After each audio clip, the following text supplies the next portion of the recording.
rentable, ¿no? Porque efectivamente si perdemos 400 millones de dólares al año, todos los años, ¿no? Y nos va a costar 400 millones de dólares en el peor de los casos, ojo, esos eran los cálculos de Hacienda, en el peor de los casos, que todos decidieran vender y todos al máximo precio, ¿no? Si en el peor de los casos nos costaran 400 millones de pesos al año, bueno, desde el año 13 es solamente ganancias, dejamos de perder y desde el año 13 tenemos 400 millones de pesos, de dólares, perdón, disponibles para educación que antes no teníamos, y es una buena noticia. Y quiero darle otros argumentos muy concretos, ¿no? Si bien efectivamente hay establecimientos que puede que no lucren, efectivamente con números bajos de matrícula, el colegio Santa Rita de Quinta Normal, 120 alumnos, difícil que haya lucrado. El colegio Bertrand Russell de la Florida, todos casos muy recientes, ¿no? De agosto de hecho, tampoco había lucrado, 128 niños tenía.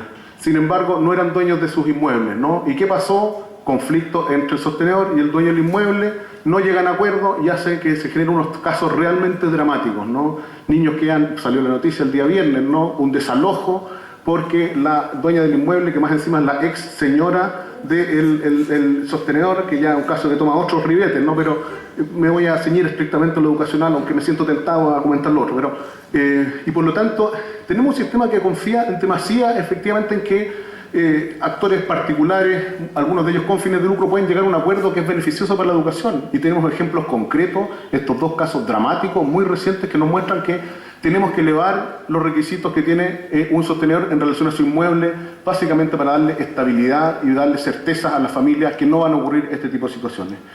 Yo creo que esos son cambios positivos que, por cierto, nos convocan a buscar vías expeditas, ¿no? Este trámite que probablemente su establecimiento va a tener que hacer. Esperemos que sea muy simple, ¿no? Que no efectivamente no le tome mucho tiempo. Una fundación tiene que convocar un directorio, en ese directorio efectivamente pueden estar relacionados también personas de su familia, etcétera, etcétera. Lo que el proyecto de ley también ha generado algunas dudas al respecto, prohíbe los vínculos comerciales con personas relacionadas, pero no que usted en el directorio de la futura fundación nombre a su familia o contrate a su familia dentro del establecimiento, ¿no? Lo que prohíbe es que usted contrate al inmueble de sus parientes o a la empresa aseo de sus parientes, porque al final de cuentas entiende que eso es una manera de el lucro encubierto, que es lo que nos ocurre en la educación superior, ¿no? Donde efectivamente se comprobó que casos muy lamentables como el de la Universidad del Mar, eso era lo que pasaba. No queremos que eso ocurra en el mundo escolar y por eso que la oposición tiene algún mecanismo concreto para proponer que reemplace esto y no que nos garantice que no va a tener lucro, yo no lo he escuchado, ¿no? Y precisamente esta crítica de un gestor inmobiliario en el Mineduc, a mí me parece que si fueran arriendos regulados, ahí sí que nos transformamos en gestor inmobiliario, ¿no? Más que si que fueran efectivamente un proceso acotado en el tiempo por voluntad de los sostenedores, algunas compras de parte del Estado, ¿no? Me parece que es una solución razonable, en un plazo razonable y que aporta que tengamos un sistema saneado como opera en la inmensa mayoría de los países del mundo, ¿no? Desarrollado y en vías de desarrollo. Okay. Levantaron la palabra por acá. Vamos a llegar al tiro, ¿verdad? ¿Sí? Perdón, acá, ya. Hola, buenas tardes. Mi nombre es Marisol Crespo, vengo de la Escuela Brasilia, 30 años educando alumnos en los primeros lugares de CIMSE, casi sin lucro.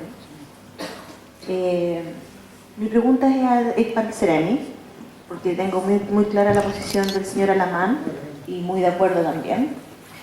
¿Qué pasa si se lleva a cabo esta reforma con los profesores y con la parte contractual de todo el personal de los colegios? ¿Está dentro de la reforma contemplado dinero para pagar indemnizaciones, para poder, porque estamos terminando una sociedad y estamos comenzando otra, sin fines de lucro?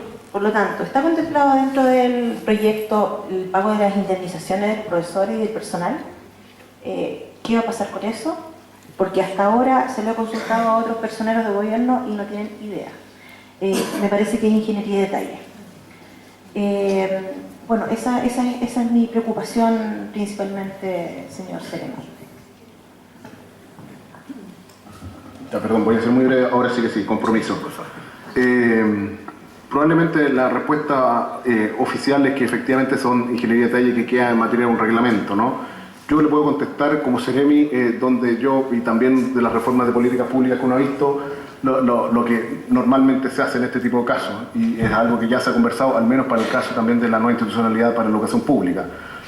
Lo más probable es que la figura es de transferencia, efectivamente, todo el personal vigente en la figura jurídica anterior a la figura jurídica, respetando sus antigüedades, etcétera, etcétera, ¿no? Lo más probable es que efectivamente ese sea el tipo de norma que permita que no haya aquí una pérdida de derechos laborales, ni mucho menos, sino que efectivamente, vía ley, por supuesto, esa sea la forma de transferencia, todo el mundo respetando exactamente los mismos derechos que tenía antes. Buenas tardes. Mi nombre es Isabel Rodríguez, yo trabajo como directora y sostenedora en la Escuela Especial La Isla en la comuna de Talagante. La pregunta quiero ser bien concreta porque ustedes son políticos, ustedes hablan mucho, pero nosotros estamos en la práctica, en la sala con los chicos.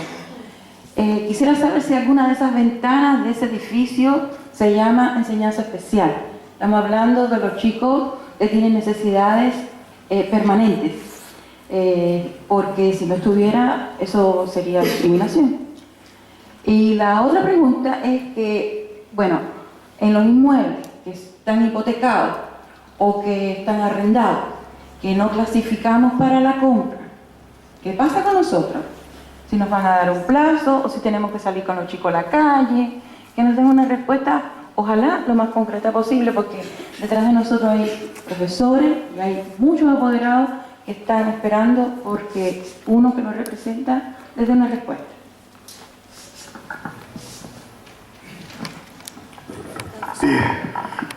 Primero que todo, yo creo que me considero más administrador público que político, ¿no? Traté de ser político, pero no me resultó, ningún partido me recibió, así que quedé como independiente, ¿no? Y más administrador público que nada. Pero por cierto, en esto hay una apreciación política, ¿no? Pero quiero hacer un solo comentario, alcalde. Las reformas pro de este tipo, ¿no? Si uno mira el caso, por ejemplo, de Europa, ¿ah?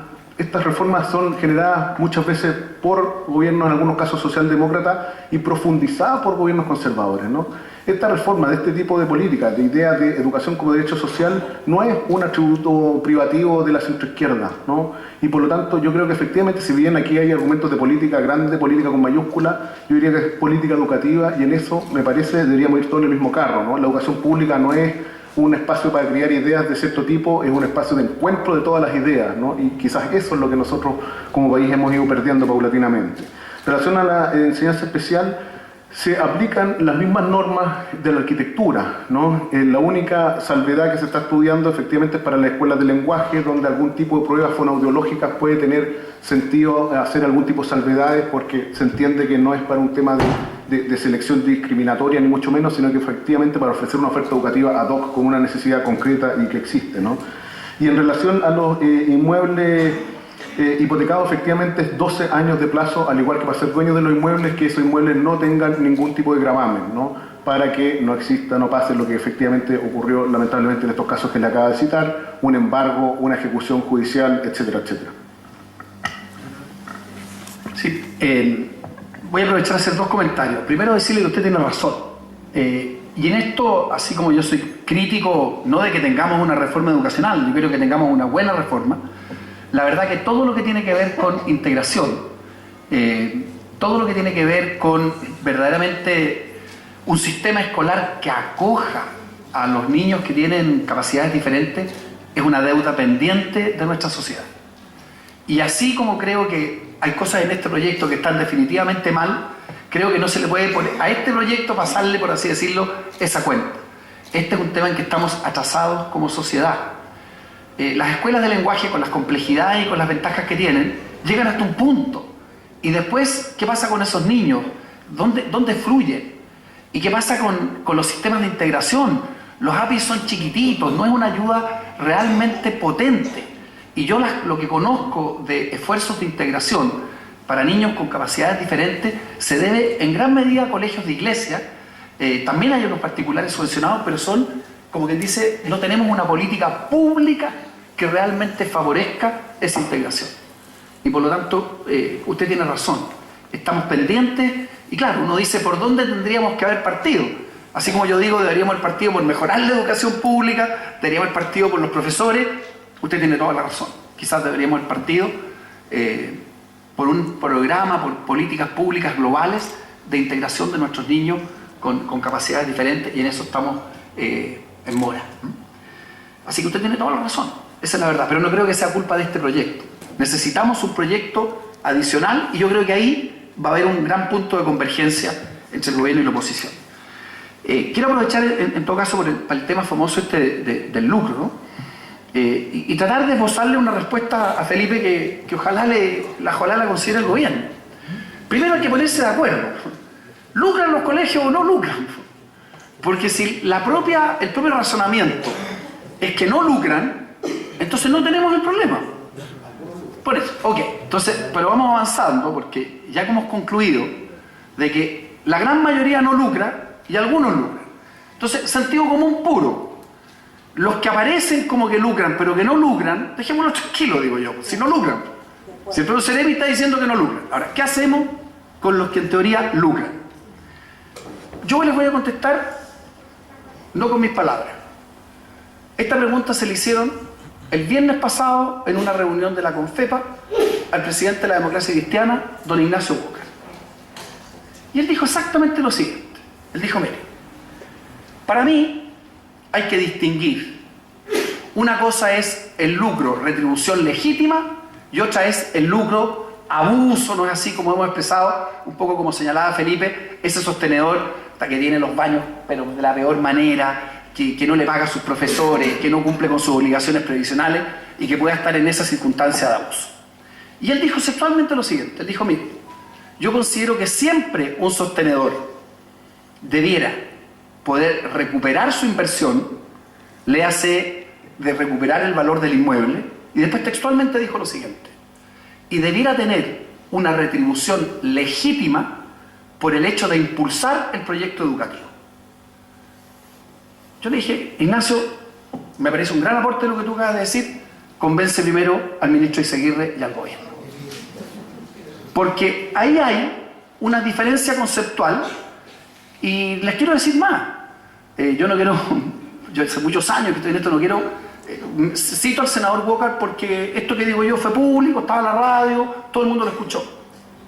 Hay muchos partidarios del propio gobierno que también hacen esta diferencia entre lo que uno podría decir ganancia abusiva, explotadora, tramposa, legítima retribución. El problema es que esta distinción no la hace el gobierno. El gobierno hace la distinción del RUT. Usted, señor, es sociedad educacional con giro único, usted lucra. Y si usted lucra, transfórmese en fundación y sea dueño del inmueble. Y yo entiendo el punto de Felipe en el sentido de lo mismo que pasa con los profesores. La pregunta fue muy pertinente, el tema no está resuelto. Pero hay una cosa que no la puede resolver la ley. La ley no le puede ordenar a un propietario de un inmueble que se lo venda al Estado o que se lo venda al sostenedor del proyecto. Eso no lo puede hacer ninguna ley. Entonces tenemos un problema práctico, esta cuestión no es ideológica. De acuerdo con el proyecto, en 12 años, que se supone que tienen que estar empalmados con los dos años que tengo para transformarme en fundación, o le vendo al Estado o me autocompro. Pero el problema que no tiene solución es si hay un 70% de colegios que no son dueños de los inmuebles, porque esto corre igual para las iglesias, para las corporaciones, para las otras, ¿qué vamos a hacer con esos colegios? Entonces eso realmente no tiene solución. Y Felipe, yo te quiero decir una cosa, yo he hablado con muchos sostenedores. Los sostenedores no quieren dejar sus colegios. Ellos quieren seguir prestando su servicio educativo. Y hay muchos que a mí me han dicho, senador, aunque yo quisiera, no me van a vender el establecimiento. ¿Qué es lo que hago? Para ese, incluso en la hipótesis que a Felipe le gusta, que él quisiera dejar de ser sociedad educacional y pasar a ser fundación, y quisiera venderle al Estado o comprarse a sí mismo, no va a poder hacerlo, porque no depende de él. El tercero, que es el dueño, no hay manera de obligarlo a que venda. Entonces, realmente, esta parte de la reforma está pésimamente mal pensada, porque tiene un efecto, vuelvo a decir, completamente inmanejable. Algunos van a querer hacerlo, otros no van a querer. Pero lo que es más grave es que algunos, incluso queriendo ponerse la camisa que quiere Felipe, no van a poder hacerlo tampoco. Ok. Vamos a seguir. Acá, vamos en segunda línea, vamos a seguir. ¿Sí? ¿Acá? Sí. Hola, buenas tardes. Mi nombre es Evelyn Peña, Colegio Amanecer, Comuna Padre Hurtado. Somos un colegio con un 84% de vulnerabilidad, gratuito. Obtuvimos la autonomía y también la excelencia académica. Entonces estamos bastante complicados con todo lo que se viene con la reforma. Y una de nuestras complicaciones es que nosotros queremos crecer como institución, porque no estamos no tenemos copago, nada, nuestros alumnos, tampoco hay tema de selección, pero ¿cómo lo vamos a hacer si nosotros, en este caso estoy hablando de la Sociedad Educacional Amanecer, pasa a ser fundación, primera instancia? Pasa a ser fundación y bueno, y luego ellos son los dueños. Estamos hasta ahí bien, ¿no es cierto? Pero ¿en qué momento, si la reforma no permite hipotecar o gravar para poder crecer por este tema de los dineros? Entonces, ¿cómo vamos a crecer nosotros como colegio? Entonces, significa que vamos a tener que estar estancados, vamos a tener que estar atendiendo a nuestros 420 alumnos, no vamos a poder admitir más, no tenemos la posibilidad de seguir creciendo con lo que se está planteando con la reforma. Entonces nosotros estamos ahí porque obviamente hemos tenido resultados, somos gratuitos y no podemos crecer con lo que se está planteando en la reforma. Esa es mi pregunta, gracias. ¿Puedo comentar brevemente, espero, ¿no? la palabra del senador? Yo creo que aquí les comentaba dos tipos de argumentos para el tema del final lucro, ¿no? Uno que tiene que ver con los números y otro que tiene que ver con las convicciones y con los valores. Me parece que van primero las convicciones y los valores, ¿no? Yo le preguntaría al senador, ¿estamos de acuerdo con terminar con el lucro en la educación? ¿Sí o no? ¿Ah? Y luego busquemos el mejor mecanismo, porque no critiquemos el mecanismo si al final de acuerdo con lo que no estamos de acuerdo con el principio. Si estamos de acuerdo con terminar con el principio del lucro, ok, busquemos entonces los mejores mecanismos. Pero aquí se nos utiliza, a mi juicio, con alguna maña, efectivamente el mecanismo, ¿no? Con una cortina de humo de que es complejo. Por cierto que es complejo, pero como que fuera todo imposible, cuando al final de cuentas lo que me parece que se está criticando es el principio, ¿no? El lucro, disculpen que me ponga sesentero para esto, pero para explicarlo muy, porque aquí que retribución justa, sueldo por impulsar el proyecto educativo, yo creo que hay que ser sumamente preciso, ¿no? Retorno al capital, lucro, ¿no? Eso no va más, ¿ah? Retorno al trabajo, bien, permitido, paguemos mejores sueldos, no solamente al director, no solamente a los docentes, sino que también al equipo de gestión, ¿no? Al quien hace los contratos, por cierto, ¿no? Pero retorno al trabajo, ningún problema, ¿no? Retiro utilidades solamente por el hecho de ser el dueño, que no mueve un dedo, pero por haber hecho la inversión en el año X sigue recibiendo eso es lo que no permite el proyecto, ¿no? Eso es lo que no permite el proyecto. Porque yo escucho muy atentamente cualquier duda que tengan y se las contesto también muy atentamente, ¿no? Sinceramente me parece que es el camino que han elegido. Cualquier ejemplo internacional es también acorde con los principios que uno puede pensar, ¿no? Por cierto, que quienes ya han hecho inversiones tienen que retirar esas inversiones si es que así lo desean y a valores comerciales. Eso es lo que está detrás de esta idea, ¿no? En el caso especial de la última pregunta, ¿no? Un establecimiento, ¿no? Sin selección, 84% de vulnerabilidad, gratuito, con excelencia académica, me parece que la reforma le trae solamente buenas noticias, ¿no? Si usted la única corrección que tiene que hacer es cambiar su figura jurídica, efectivamente, ¿no? Va a ser un trámite, esperemos, lo más simple, donde la Sociedad Nuevo Amanecer, o el nombre que tenga, va a pasar a ser la fundación, y eso va a significar que usted tenga muchos nuevos recursos públicos para efectivamente invertir en su establecimiento, ¿no?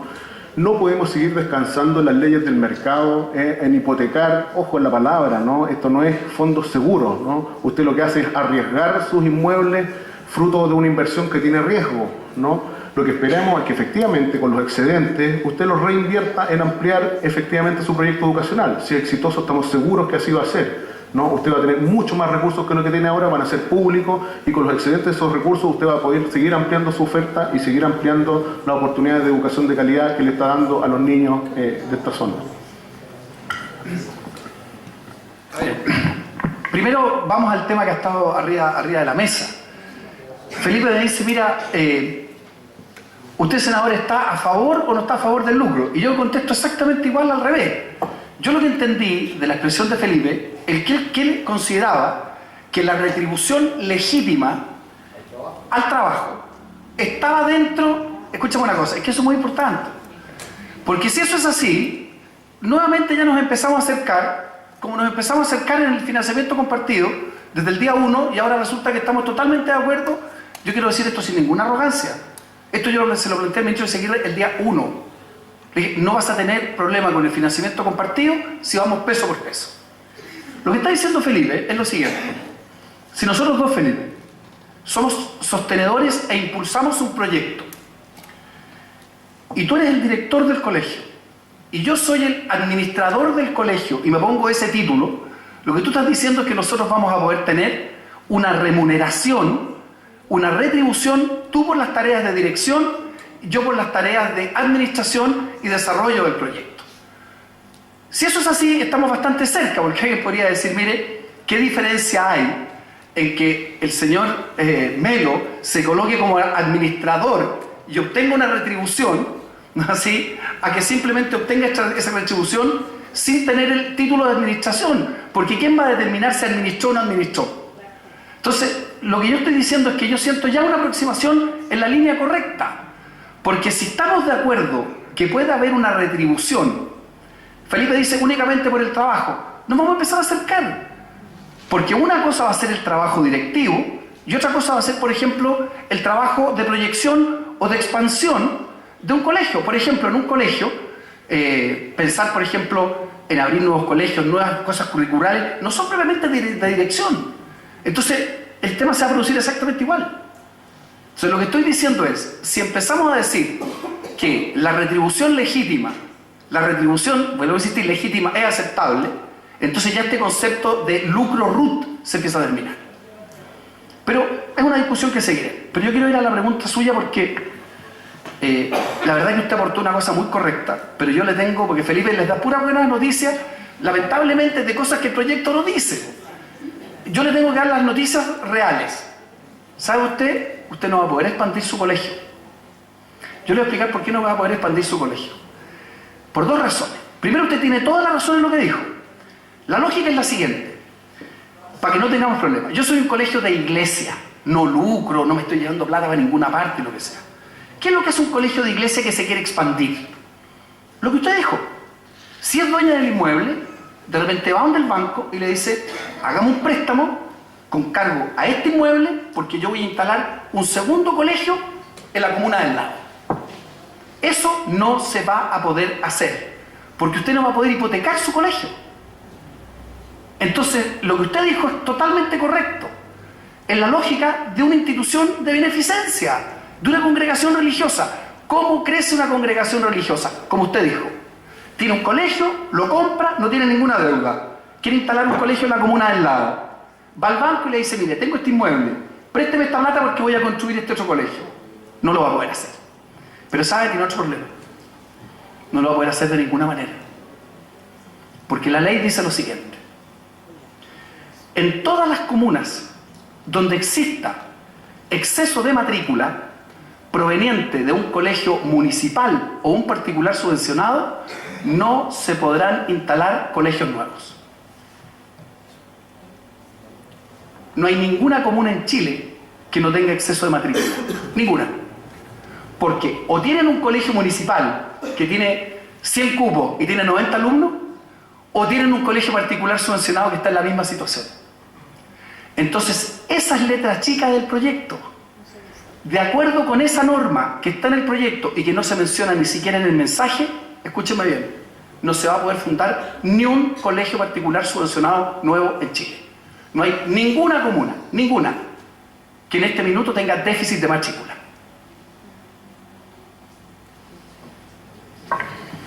¿Tiene palabra? Sí, va a ser un contrapunto el... Sí. Muchas gracias. ¿No? Lo que dice esa norma, perdón, para que no seguir con la... íbamos tan bien hasta ahora, ¿no? En el sentido de no hablar hablar con precisión, ¿no? Porque yo creo que esto efectivamente genera preocupación de la población, ¿no? Es que efectivamente el Ministerio de Educación tendrá la atribución, ¿no? No se trata de que no sea un colegio más ni mucho menos, ¿no?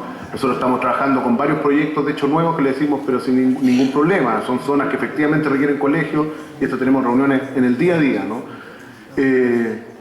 Lo que se reserva la atribución, una facultad de rechazar un proyecto educativo en una zona que se estime efectivamente ya tiene la diversidad de establecimientos sustantivos. ¿Esto por qué? Porque esto, ojo, me gustaría hacerlo, invitar a pensarlo un poco desde los zapatos efectivamente del Ministerio de Educación, ¿no?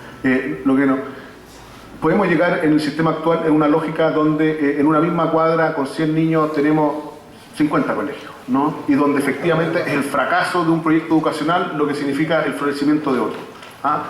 Y por lo tanto tenemos que hacernos cargo de eso, ¿no? No hay hoy día una norma que nos permita hacer una planificación desde el punto de vista sistémico de cuál es la oferta educacional que existe en el territorio. ¿Ah? Y nos parece que efectivamente como Ministerio de Educación, ente rector de la política educativa, debemos garantizar que lo que tengamos en todos los territorios no sean 10 colegios a medio vestir, ¿no? Sino que sean efectivamente quizás 8 colegios pero bien vestidos, todos con buena calidad, etcétera, etcétera, ¿no? Cuando tenemos la misma matrícula distribuida en muchos más establecimientos, ninguno de esos establecimientos va a poder alcanzar efectivamente la calidad necesaria para cumplir los estándares, ¿no? Nos parece que, por lo tanto, reservar esta atribución privativa y facultativa, ¿no? Es decir, que se aplique solamente en aquellos contextos donde una figura local lo amerite, ¿no? Es algo que es razonable y es una atribución que uno puede ver en prácticamente todos los ministerios de educación del mundo.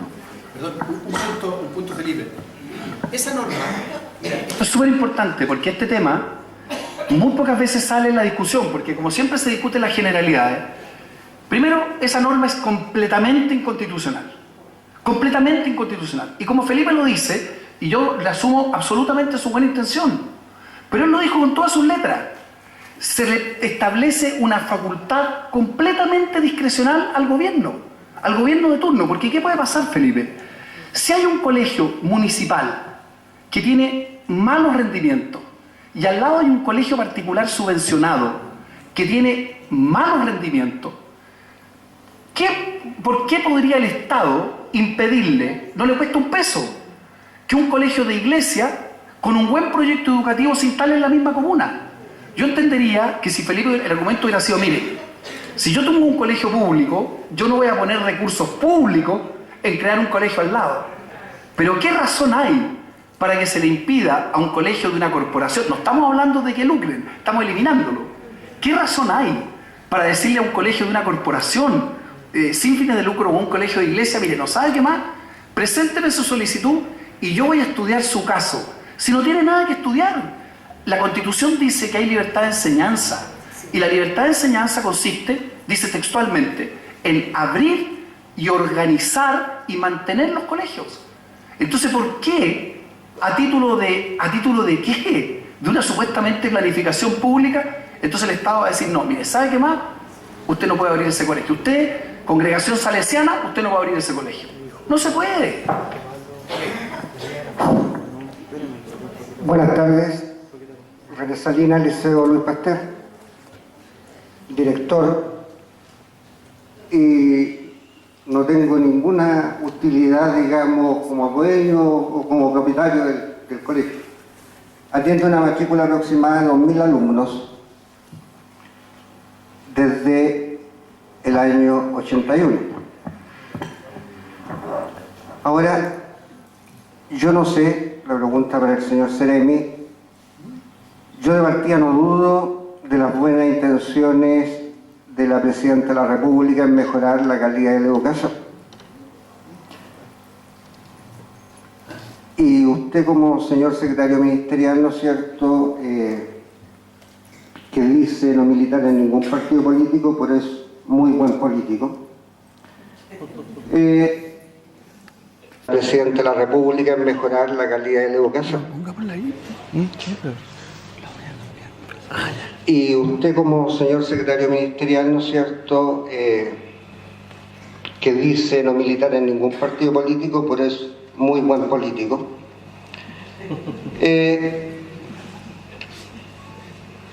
Partiendo de esa premisa de mejorar la calidad de la educación, yo no sé si hay estudios de los efectos no deseados de la reforma. De partida no la comparto como está planteada, y de hecho ya estoy avisado que nosotros no podríamos seguir por lo que plantea, ¿no es cierto?, el proyecto, ¿ya? Porque aquí se habla mucho de que los países desarrollados de la OECD, ¿no es cierto?, de Finlandia, tienen tales o cuales parámetros que acá son impresentables con la realidad chilena. Pero lo que no se dice es que teniendo acá cursos, ¿no es cierto?, con 45 alumnos, en esos países tengo entendido de que más o menos son 25 alumnos por curso, y que si un profesor está contratado por 44 horas, 22 horas solamente las ejerce en clase y las otras 22, ¿no es cierto?, en preparar esas clases. Entonces, partiendo de esa lógica, toda esa cantidad de millones en comprar colegios, ¿no es cierto?, no se destinan a disminuir la cantidad de alumnos por curso, a mejorar la renta de los profesores. Y lo otro que me parece más grave es los efectos no deseados. Porque yo creo que cuando el señor Lagos planteó el proyecto del Transantiago no era para hacerle daño a la ciudadanía. Entonces, todos conocemos el efecto no deseado que se da en la actualidad. Por tanto, colegios particulares subvencionados pasan, ¿no es cierto?, dentro de la misma categoría de lo que van a ser o son, ¿no es cierto?, los municipales. ¿Cómo? Y por otro lado, vamos a tener los colegios privados. Y además sabiendo, toda la gente, todos los apoderados, tienen claro, hasta el más humilde, de que la mejor herencia que le puede dejar a su hijo es la educación. Por lo tanto, hacen hasta lo imposible por buscarle el mejor colegio a su hijo. Por tanto, no se va a ver agravada esa discriminación, porque los padres de niveles medios que pagan un copago de 80.000 pesos van a hacer un esfuerzo por colocar, ¿no es cierto?, 50.000 pesos más y mandarlo a un colegio particular pagado. ¿Ya? Eso es.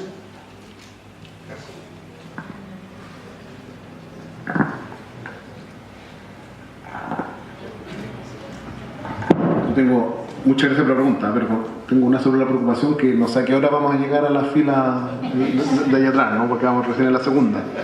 Hay mucho té. Sí, súper bien. No, yo sugeriría, si podemos, porque tenemos que ir a la próxima estación después, en unos momentos más. Sin duda, ¿no? Primero que todo, hay varias comparaciones que yo creo que no son... aquí no hay ningún momento en que los buses amarillos estacionen y al otro día los buses verdes salgan a circular, ¿no? Aquí no hay ningún Big Bang en esta reforma.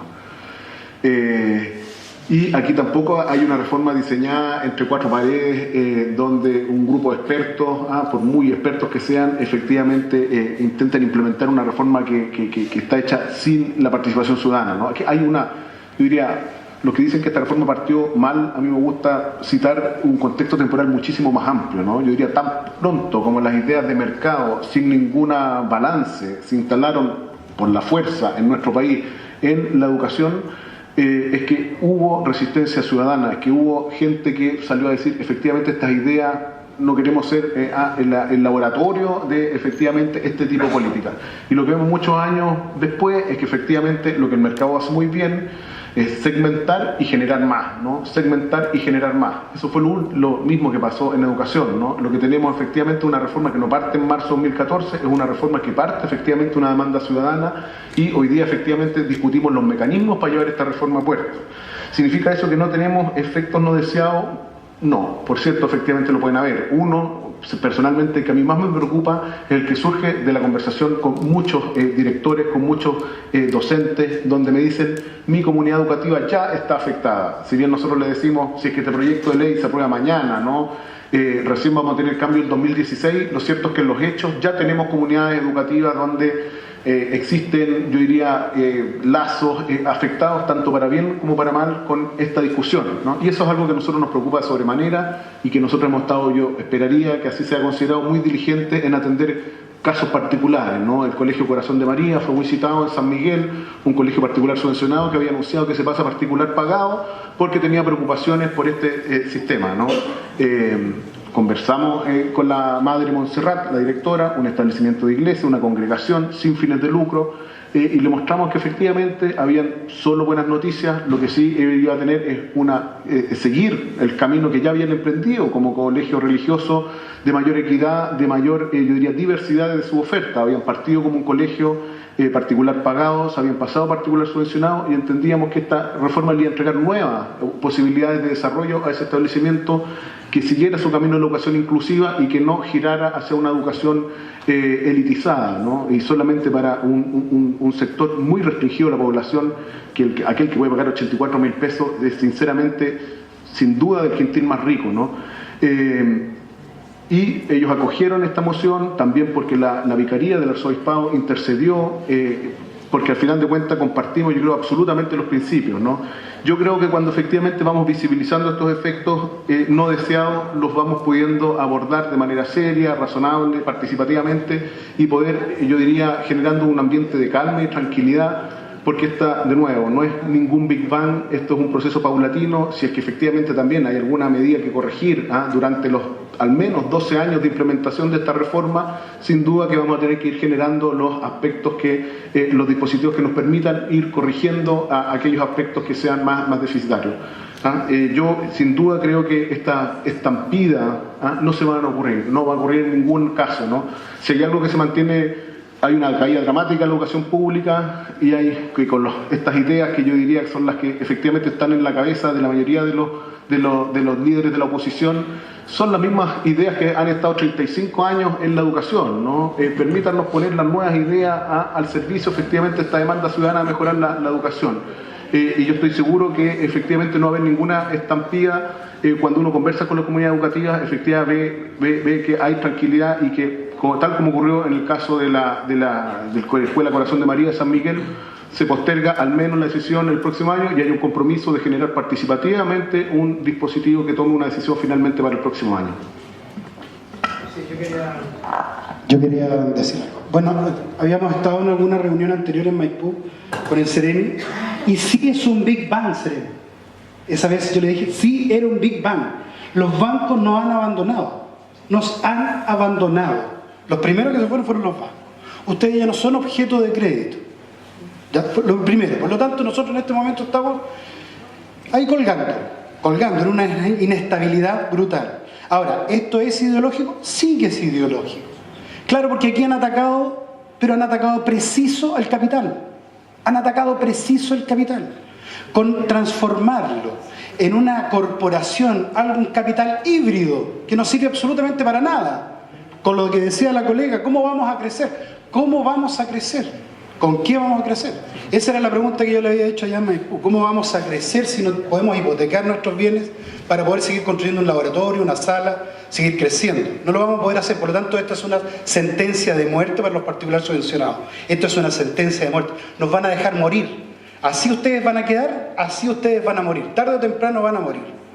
Eso es lo que yo le quería decir. Esto es un Big Bang. Aquí nosotros hemos sido afectados, no vamos a poder seguir creciendo.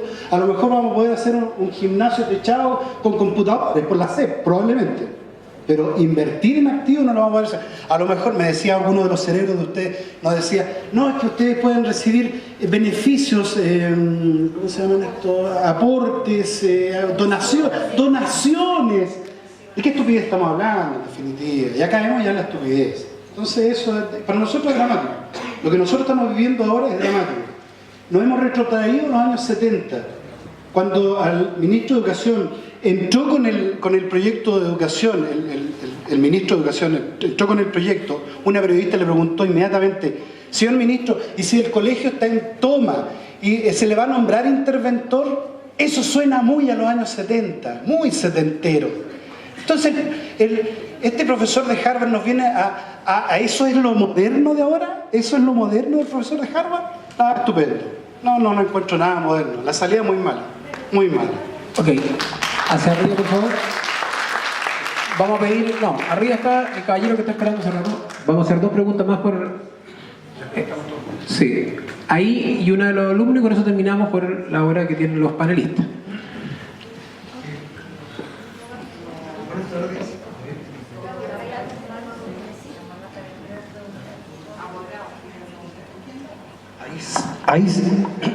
Buenas tardes a todos. Veo que acá hay miembros de toda la comunidad, hay apoderados, hay profesores, he visto algunas autoridades por ahí de la dirección provincial. Agradezco mucho al señor Melo, al señor Alamán, que estén hoy día con nosotros, porque tenemos 2 versiones. Uno nunca en la vida se debe quedar con una sola versión. Es bueno conocer ambos lados de la medalla, no solamente la cara, sino que también el sello. El colegio donde yo vengo es el Colegio Castel Gandolfo, y es un colegio que tiene, estamos en el año número 18, estamos transcurriendo por el año número 18. Es un colegio que está ya con su matrícula completa, solamente 2 alumnos por curso. Desde que comenzamos este colegio formado por profesores, porque hay una gran mayoría de colegios en Chile, y eso ustedes lo escuchan a diario, que está creado solamente por profesores, y donde todos sus recursos económicos los pusieron en esta bonita empresa de crear un colegio para formar la juventud y los hombres del mañana. Nuestro colegio ha obtenido 5 puntajes nacionales, año 2012 y año 2013 2 puntajes nacionales, y tenemos buenos resultados en el CINCE, pero lo que más nos interesa es que los niños que estudian en el colegio y acá en la comuna de Padre Hurtado sean niños que vayan felices a la escuela. La noticia que recibimos este año, que se terminaba el lucro, que se terminaba el copago y se terminaba la selección, nos pareció como que íbamos en un barco y nos hacían desembarcar en alta mar. Porque con esto, a todos los emprendedores de la educación particular subvencionada, se les decía que se acababan sus deseos de seguir haciendo cosas.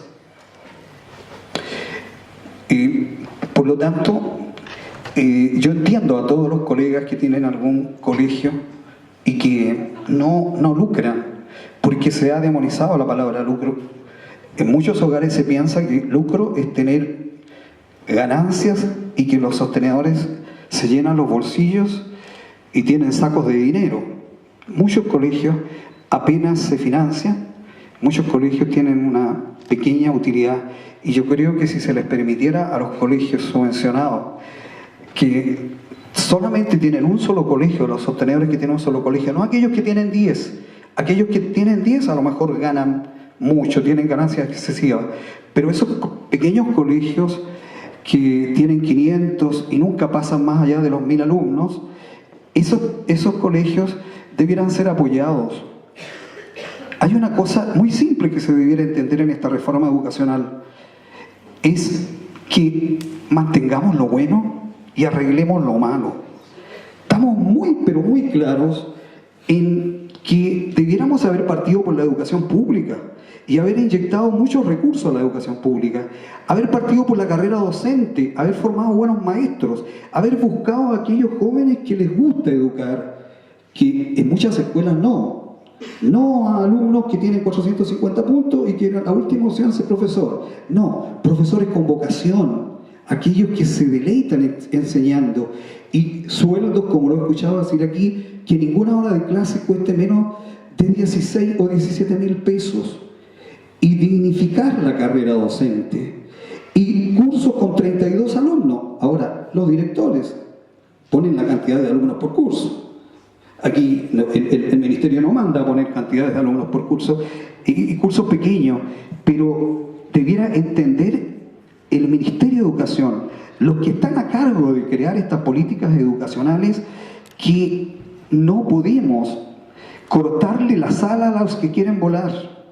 Señor Melo, que representa el Ministerio de Educación, mi pregunta, después de haber dicho esto, que yo creo que expreso el sentir de muchos profesores que han creado colegios y sostenedores de colegios que con poca ganancia se conforman.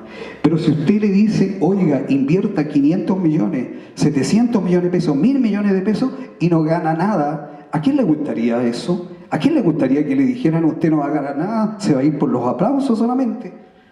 Y termino la pregunta. Nosotros, los sostenedores de colegios, que son a veces sociedades de familias de colegios, de profesores, y que no queremos más de un colegio, porque no queremos calentarnos la cabeza con más. Mi pregunta es lo siguiente: ¿cuándo vamos a saber, los sostenedores de colegios que vamos manejando por una carretera llena de bruma y que todavía no vemos el final, cuándo vamos a saber la fecha en que tenemos que comunicar al Ministerio de Educación si nos decidimos por ser colegio particular pagado, si queremos ser una fundación o si vamos a vender el colegio? Porque aquí en Padre Hurtado, que es una de las comunas de Chile donde hay más colegios subvencionados, porque en los últimos 20 años no se ha creado un solo colegio aquí en la comuna de Padre Hurtado, y donde no hay ningún colegio particular, donde son pocos los colegios municipales, queremos saber ¿cuándo tenemos que decidirnos y comunicar efectivamente a nuestros padres cuándo se comienza a aplicar esta reforma? Y segundo, ¿cuánto realmente va a tener un sostenedor para, como dice usted, tener más recursos que los que tenemos en este momento con el dinero que aportan los padres y la subvención de 50.000 pesos que nos aporta el Ministerio de Educación? Eso, gracias.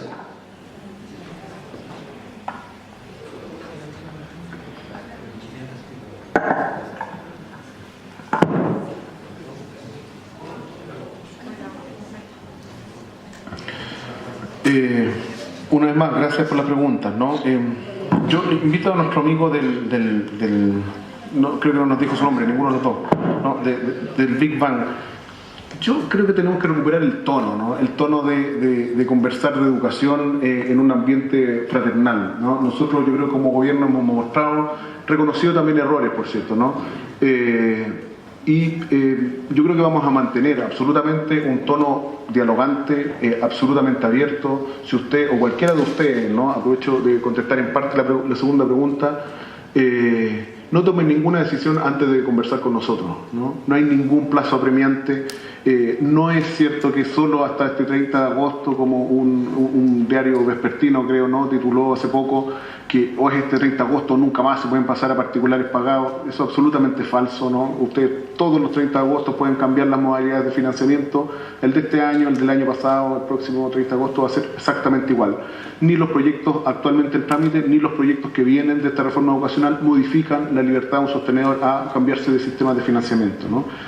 Contrario a lo que la gente piensa, tenemos solo un establecimiento pasándose a particular pagado ya no recuerdo dónde, ¿no? En Quilicura, si mal no recuerdo, y tenemos ya 6 establecimientos transformándose de financiamiento compartido a gratuito para el próximo año. Y de los 70 nuevos establecimientos que se han solicitado su reconocimiento oficial este año, el 80% de ellos lo solicita como gratuito, a diferencia de hace 2 años que menos de la mitad, ¿no? Lo solicitaba como gratuito.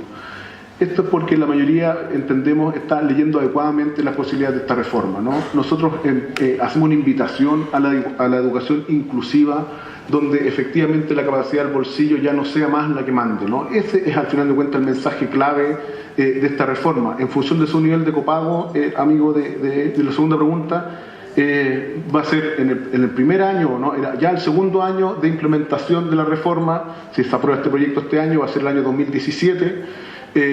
Ya va a estar cubierto más del 40% de los establecimientos con un nivel de aporte público superior al nivel de cobros que tienen o al nivel de ingresos que les llegan por la vía pública más el copago de las familias, ¿no?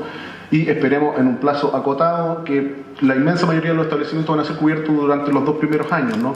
Y vamos a cubrir todos los establecimientos, absolutamente todos. Da lo mismo en realidad quién se quiere aquí llevar los títulos de quién llegó al acuerdo, ¿no? Sinceramente eso a nosotros como Ministerio de Educación nos importa poco, ¿no? Lo que sí nos importa es que haya un cambio positivo, que es para la educación inclusiva, donde ya no sea más el bolsillo el que mande, ¿no?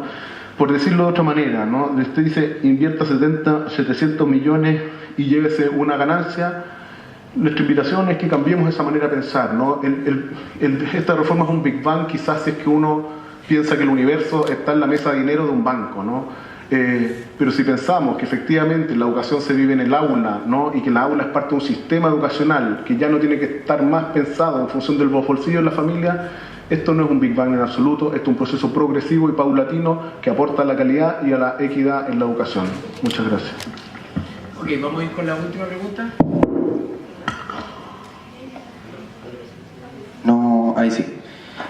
Buenas tardes a todos. Mi nombre es Ignacio, soy presidente del centro de alumnos del Colegio Sagrado Corazón. La verdad es que lo he escuchado todo y no quiero quedarme pequeño con la pregunta, pero voy a tratar de ser lo más convincente posible.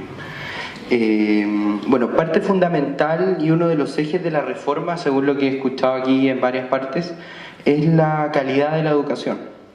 Hoy día en la mañana estuvimos en un foro en la Dirección Provincial de Educación donde se cuestionaba precisamente eso, ¿qué era la calidad? Según palabras del Ceremi, la calidad se entiende como espacios para el desarrollo humano. Si estoy mal, ustedes me corrigen, pero yo entiendo desarrollo humano como, como la inclusión de las personas, conocer otras realidades, también como una educación íntegra en donde se agregue el deporte, las actividades artísticas al currículum de educación. Sin embargo, aquí entra a jugar otro tema. La subvención se paga por alumno presente. Y según un dato duro que me dieron hace poco, en un colegio de 800 alumnos, normalmente, diariamente, faltan entre 60 a 30 alumnos. Es decir, ese colegio tiene que funcionar con un aporte real de menos esos 60 o 30 alumnos. Aquí, a mi juicio, surgen dos problemas. El primer problema es que el colegio debe pagar los sueldos y realizar su proyecto en general con el equivalente al 100% de la subvención, siendo que a final de cuentas le van a pagar por los 60 o 30 alumnos menos. Por otro lado, se me genera un contrasentido, que sustancialmente esta reforma, al buscar calidad, busca desarrollo humano. Y en el desarrollo humano buscamos generar instancias para el deporte, instancias para las artes en general y principalmente visitar otras realidades para generar una inclusión real en la sociedad chilena. ¿Cómo nosotros vamos a generar visitar otras realidades, realizar deportes, campeonatos intercolegiales, por ejemplo, si es que indirectamente la ley me está diciendo es mejor que los alumnos estén en la sala, estén presentes, porque así yo te doy la subvención completa? ¿Cómo yo puedo generar este espacio fuera de la sala de clases si la ley y la reforma ahora me plantea que lo mejor es que los alumnos estén, porque si no, simplemente no me da la subvención? Esa es mi pregunta. Muchas gracias.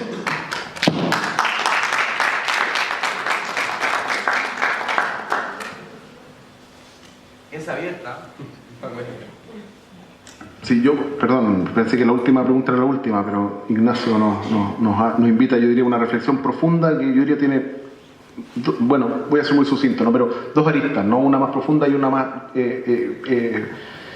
pedestre, ¿no? La pedestre es la más fácil. Efectivamente, la subvención se paga por asistencia, entre otras cosas porque efectivamente se generó en un contexto donde la cobertura, ¿no? Y no solamente la matrícula de los niños en la educación era clave, sino que también una vez matriculados que asistieran efectivamente, ¿no? Y se puso el incentivo ahí.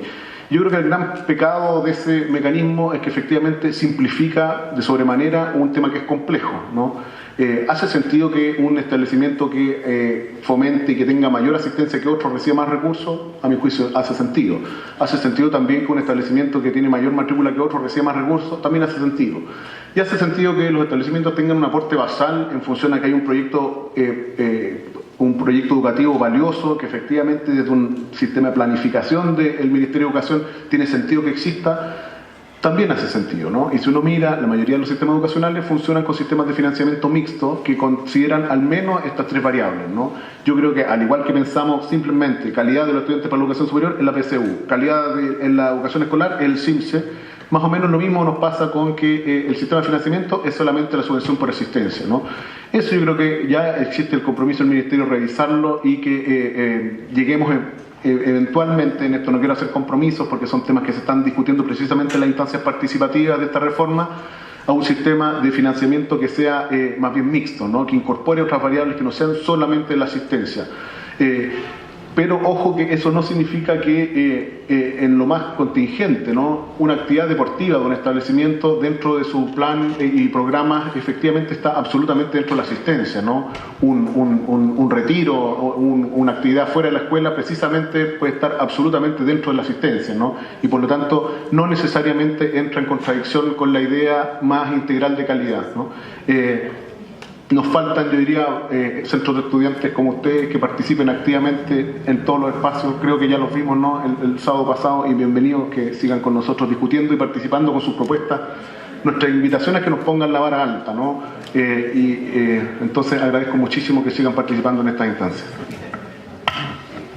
Bueno, yo también para terminar quiero partir por agradecerle la pregunta a Ignacio, y la verdad que él tiene razón. Y creo que en ese sentido lo que ha dicho el Ceremi va en la dirección correcta. Aquí nos fuimos como siempre en Chile de extremo a extremo. Antes los colegios tenían un aporte basal, que es el que a mí me preocupa, es decir, al colegio le pasaban al principio de año, miraban la matrícula y le pasaban, como quien dice, una cantidad de plata. Y lo que ocurría es que como la plata se recibía al principio, muchos colegios se desatendían de la asistencia a los alumnos.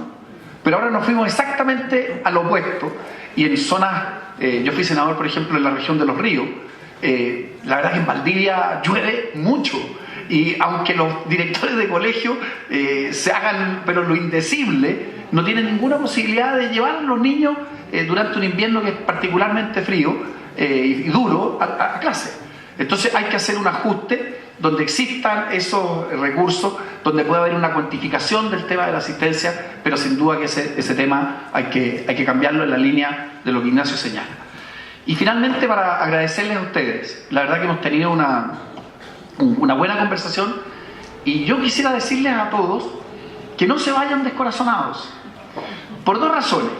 Alguien preguntaba, ¿hasta cuándo hay que esperar? Mire, hay que esperar hasta que las leyes salgan. ¿Sí? Y esto está recién partiendo, estamos recién en la primera etapa en la Cámara de Diputados, después que el Senado, donde a veces las cosas se arreglan. Y yo le quiero decir lo siguiente: la nueva mayoría tiene los votos, pero yo tengo la impresión, y que estas reuniones apoyan mucho, yo creo que no tienen los argumentos. Y yo creo que la democracia chilena, al final del día, los argumentos prevalecen. Y así como ya se empiezan a producir cambios en financiamiento compartido y se empiezan a producir cambios en selección, yo creo que también vamos a producir cambios en el resto del tema. Pero para eso es súper importante que ustedes sigan involucrados y participando. Y una última cosa. Yo creo que alguien mencionaba en el público que esto era una reforma ideológica, y yo creo que puede ser desde el punto de vista de quienes la están propiciando. Pero yo no creo que sea que esta aprobación o que tenga el rechazo a la reforma sea ideológico desde el punto de vista de la gente que la está escuchando. ¿Qué quiero decir con esto?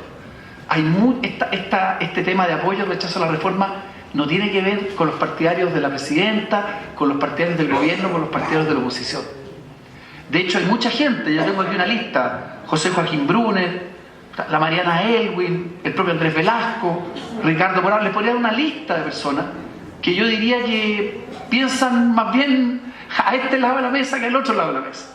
Entonces, por eso yo tengo mucha confianza, porque les vuelvo a decir, esto no es un tema que uno lo pueda leer en código político, como diciendo, mire, los que son partidarios del gobierno son partidarios de la reforma, los que son de la oposición son contrarios. Esto no corta así. Esto tiene que ver con las visiones que tienen los padres, los sostenedores que son de diversas tendencias políticas, y por eso que yo creo y los llamo a que tengan confianza, de que tengan confianza en nuestro sistema democrático. Mi experiencia es que cuando las ideas son muy requete contra equivocadas, al final se logran corregir. No siempre, pero esperamos que así sea. Muchas gracias. Queremos agradecer entonces lo que es el senador Alamán y el Seremi Mola.